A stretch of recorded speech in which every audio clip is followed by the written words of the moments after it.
Hi everyone, this is a video tutorial for the Suzuki mechanism. In this video, I want to take each step of the Suzuki mechanism and break it down. So in the very first step here, we're going to take either our vanillic or aryl halide, and we're going to react it with the palladium catalyst that we have. So this process is called an oxidative addition. There is no arrow pushing for this portion of the mechanism. All that you have to see is that the palladium is going to squeeze itself between your R group and your X group. Okay, so now let's take a look at the second step in this mechanism. So in the second step, where we've had the oxidative addition have happened already, we're now going to take a look at the hydroxide that we have in solution. That hydroxide is going to come and attack that palladium. Palladium is either going to have 4 or 2 bonds at all times in these mechanisms.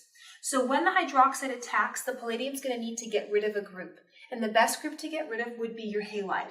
So hydroxide attacks, kicking off your halide, and so you get this product out, and the bromine is now gone and it will not reappear in the rest of this mechanism. Okay, so let's take a look at the third step of the mechanism. So now we're going to take our organoboron. Now that boron only has 3 bonds around it. So it's sp2 hybridized with an empty p orbital sitting on it, meaning it's a really good Lewis acid. So if we take a look at the palladium compound, we have this OH group where this O has spare electrons sitting on it. So this O with its lone pairs will come and attack the boron. So over here now that O is attached to 3 things, giving it a positive charge. The boron is now attached to 4 things, giving it a negative charge. So this is not a particularly favorable arrangement that we have, so we'll see how we alter this arrangement in the next step.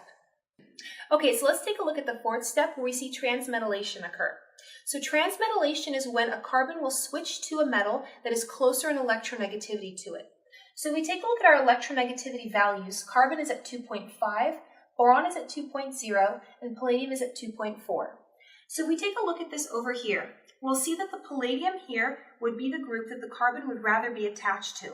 So this R group, remember, is carbon containing. Will take its electrons and switch over to palladium. Remember, palladium only wants to have 4 bonds. So when this switchover happens, this group will get kicked off, which means boron will go back to a formal charge of 0, and so will the oxygen. So now we have this palladium compound where we have both R groups sitting on it, and we have this byproduct as well. Let's take a look at the last step of this mechanism. Okay, so let's take a look at the last step of this mechanism.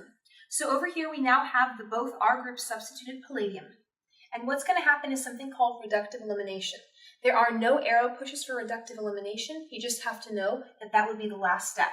So now we're going to have our catalyst reformed, and these 2 R groups will now be coupled with each other. So those are the 5 steps that make up the Suzuki mechanism.